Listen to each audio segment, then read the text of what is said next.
All right, guys, so we got to talk about a very, very, very interesting poll that has come out from Emerson College regarding a hypothetical 2024 matchup between Trump and Biden, right?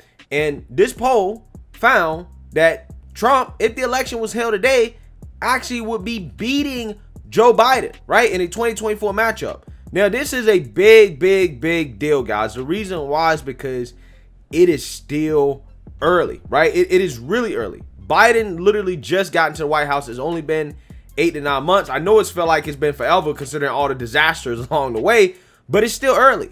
And think about how the media has treated Trump since the election, right? And especially after January 6th, the impeachment trial, right? So through all of that, okay, Trump, 8 to 9 months into Biden's presidency, is beating Biden in a poll. That's actually a big deal, right? That's a huge deal, and that is a massive W for Trump early on, okay? Which honestly really kind of fuels the whole momentum that he's trying to gather here in terms of running in 2024 and essentially remaining king of the Republican Party, right? Which is what Trump is trying to do. He's also trying to be a kingmaker as well, which again, he's working on, and we're going to see how that works out in regards to the midterm elections that will come up in 2022.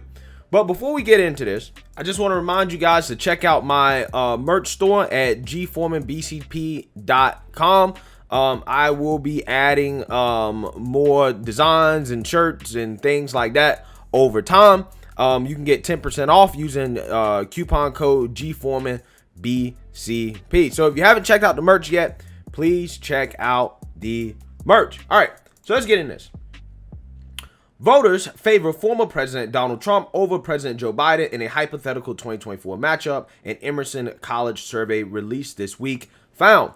The national survey, taken August 30th to September 1st, 2021, among 1,200 registered voters, presented respondents with a series of hypothetical 2024 matchups. The former president slightly edges out Biden in the hypothetical head-to-head matchup, 47% to 46%. The survey also presented respondents with a head-to-head matchup between Biden and Neville Trumpers, Senator Mitt Romney. In that scenario, Biden takes a commanding lead, 42% to Romney's 23%.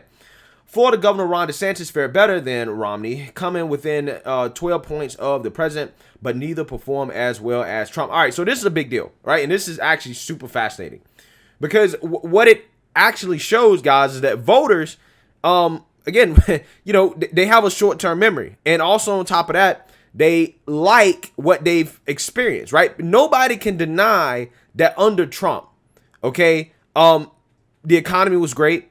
We had record low unemployment across the board for everybody, okay? Black, white, Asian, whoever, right? For as many people want to complain about, oh, systemic racism, all this, America's a terrible country, it was actually pretty great under Trump, right? We didn't have all this stuff going on in the Middle East, right? We had relatively peaceful time, okay? No new wars, great economy, you know, people had jobs, everything was great for the most part. Now, if you listen to the liberal media, you didn't think that. You didn't think that, listen to the liberal media. But see, people are not stupid, right? They know that, okay, they're paying more at the pump. They know that they're paying more at the grocery stores. They know that, oh, this Afghanistan thing was a disaster. Oh, they know that there's a disaster at the southern border. They know that there's a rise in crime. Like, they know all this stuff. And then also on top of that, Biden has not defeated the pandemic like he promised to do, okay?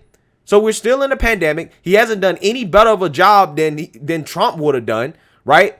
In regards to this whole thing, even though he claimed that, oh, Trump handled it so bad, blah, blah, blah. People are not stupid. So once you start to realize all this stuff and you understand that, okay, Biden's really messing stuff up. Things are not nearly as great under Biden as they were under Trump. People are going to turn around and say, you know what? Maybe that Trump guy wasn't that bad, right? Maybe he wasn't that bad. Maybe I appreciated the results. I might not necessarily like the words, but I appreciated the results. And again, this is a big deal because the media has been, for the most part, very, very, very positive towards Biden. Outside the whole Afghanistan thing, they've been very positive towards Biden, right? Kissing his butt, while at the same time being very negative towards Trump. Trump's not on social media. So big tech has basically handicapped Trump because Trump can't put his message out there on social media. So with negative media coverage, mainstream media coverage, and no social media, Trump is still beating Biden very, very, very early on. Again, this is a big deal. This is a big deal, right? I know it's just one poll. I know that's just like, it's a very limited data that we have here. It's super early, but I'm just saying, for Trump's chances in 2024, if there are already people that are having voters' remorse, that is big, because I'm gonna tell you, Biden's not doing much else during his administration, right? Most presidents, they get what they're gonna get done within the first 6 or 7 months.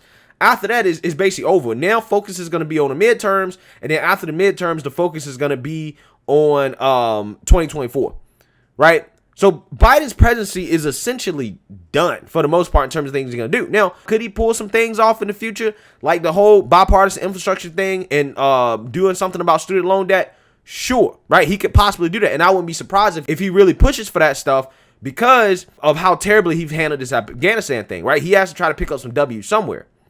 But for the most part, he's done. And seeing people like Mitt Romney do so bad as well kind of tells you what the GOP voters want. That they want Trump, right? And if it's not Trump, then they're not going to vote, which is a big deal. And it kind of also justifies what the establishment Republicans were thinking when they decided that, hey, you know what? We're not going to convict Trump in the impeachment trial.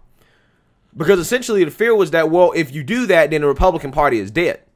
Because people just won't vote. They'll leave the party. They'll be so mad, they wouldn't have a chance. And again, saying that Mitt Romney is literally losing, right, by almost 20 percentage points to Biden, kind of tells you how people feel about some of these establishment candidates like Mitt Romney, right? Somebody who did vote to convict Trump in the Senate trial, right?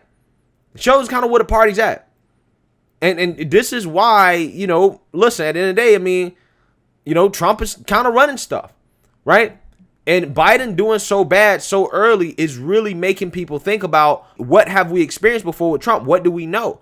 And we all know that for the most part, things were great. Again, seeing DeSantis also coming within 12 points, right? But not necessarily beating Biden like Trump is beating Biden. Even though this one I kind of found a little harder to believe, because I think that, DeSantis is a great candidate, right? And I think he would be competitive against Biden. I think he would beat Biden, right? I mean, I basically think anybody in the GOP, again, maybe outside of the Romneys, would probably beat Biden at this point, right? But even him not doing as well as Trump kind of tells you how much people value the results, right? How much people value, like, okay, this is what I know. I know under Trump, this is what we got. And some people might not like me saying this, but the more I think about it, the more I think, like, low key, like, Trump not being in office may be a blessing in disguise. It may be a blessing in disguise in the sense that what's happening to Biden right now, if Trump was in office, he would have been faced with the Afghanistan decision. He would have been faced with, the vaccines and, COVID, and also having to deal with kind of, stimulus and the economy under a Democrat-run Congress, right? So it would have been pretty difficult for him to actually get things done from a partisan standpoint in regards to legislation and stuff like that. Again, assuming that if he was in office, he would have had a Democrat-run Congress. Biden barely has a majority, right? And he's barely able to get his agenda done, which, who knows, could be a blessing in disguise for Biden because, according to Trump, everything woke turns to shit. So, who knows, man? Who knows? Biden not being able to really do stuff, could actually be good for him. However, moving forward here, like I said, this poll is very interesting, right? It's very interesting. Let's read a little bit more here. The survey's margin of error is plus or minus 2.7%. Quote, historically, this data reminds me of 2012 when Teddy Roosevelt failed to win the Republican nomination from President Taft and created a third party, dooming the Republican chances against Woodrow Wilson. Spencer Kimbrough, director of Emerson College polling, said in a statement, quote, this data suggests that Republicans want either Trump or a Trumpian candidate to be their nominee, or half of them may split from the party, he added. All right, so yeah, I mean, I tend to agree with that statement in regards to how, it is obvious that if it's not Trump or a Trumpian candidate, then the party will split, right? People just don't want anybody outside of a Trump or Trumpian type candidate. And here's the thing about Ron DeSantis. I think the only reason Ron DeSantis is polling so low versus Biden, like there's such a wide margin, is because he's not really a household name yet. Okay? Now, he's getting there. He's getting there. He definitely will be. But again, guys, you got to keep in mind, it's not peak political season at all, right? Matter of fact, it's supposed to be a down season, right, politically speaking. So right now, even though Ron DeSantis has kind of dominated headlines, at the same time, there's a lot of Democrats and liberals that are not paying attention to politics, right? Because they think that Biden has it in cruise control, right? They just think that because Biden's running the show now, everything is supposed to be fine, right? Everything's supposed to be going great, except with this Afghanistan thing. Now, all of a sudden, people are like, oh, Biden's actually kind of messing stuff up, which, again, is why I think you see Trump beating Biden in his poll so early on. And I'm trying to tell you guys, this is a big, big, big deal. This is great momentum from Trump if he wants to run again in 2024. And he can basically rule with an iron fist, because if he is the strongest candidate to go against Biden, it would be stupid for Republicans to run anybody else. Like, why would they run anybody else that knowing that Trump has the best shot, right? They're not going to be able to run anybody else. Now, obviously, they will try to, right? The establishment is going to try to run somebody against them. But I would think that if things continue to go this way, people like Ron DeSantis, who, is kind of in the Trump camp, if I was him, I would probably just let Trump run and just kind of, place the support role in the background, wait until 2028, right? That's, again, if Trump continues to poll this strongly, because he is the best candidate to go against Biden, according to this poll. And at that point, hey, it's probably best to just let him run, because he basically gives us the best chance to get Biden out of office. So let me know what you guys think. Make sure you like, comment, and subscribe. Most importantly, share a Black conservative perspective. Peace.